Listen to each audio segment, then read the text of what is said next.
Tushikira omwanya ogu kandi tushangire ekimotoka kyaherize kushika kwitaka bakyonoka obushobozi okuchukwa driver wakyo kandi bakasiga babyara amabare ga government omwanya ogu bire gwatandika kutahirwa. Omuntu kuza omukisharara ekiri aho enyamisho zo kutura hamizi gakuzayo kutukuyomo yaguru kwisya akadampinga mitaka no baburi nko bwinazi. Kandi twine mandate nka government turukozesa directive ya president yatwire kugira ngo ebisharara byona twabirukreminga ninga twabigarizaho.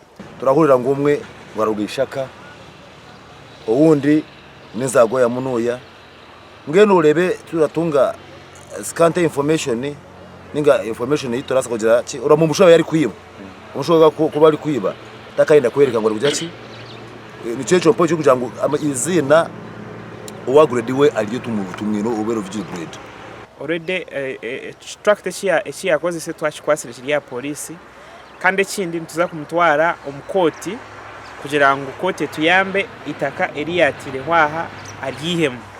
Ofisi rukura by'ubuhangwa abashema n'abajangu Richard Muhangi bijurwa n'ubaryo natahira iteme rya Kagango ngo kandi kuba mugambireho yayanga kuratire biru kumugambirwa kutumugambire yayanga yagumizamo akwawe nagira ngo itaka neri ubu no bushazi madness nico ratwija tutaraganise urame ikintu cyabaho kekimpe ekikangabwa ningashika disaster turija nko kutulisha twagambaho na Richard Muhangi bijurwa urukugambwa kubatahirira itemeri kandi yajya RDC amubinjiro mu iteme natekwa kumukoma.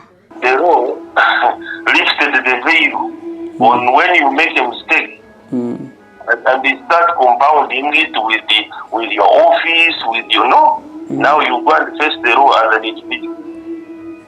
Ataradisi no kumukomera mushango ki. Trespass. Kugira hari Muhangi itaka rerye kandi ayine na plan yaryo okurwa mu bebembezi. We even have building plan approvals, physical plan approval for construction of industries. That's what we are doing. We are starting because I'm going to build the factory there myself. Kwarabe hino mukozi wa government urukonaivinga n'abakure encroachinga ekisharara ubu nago n'umushango. Sese bandi yo dafu maram. Gashaka Mike twakiye.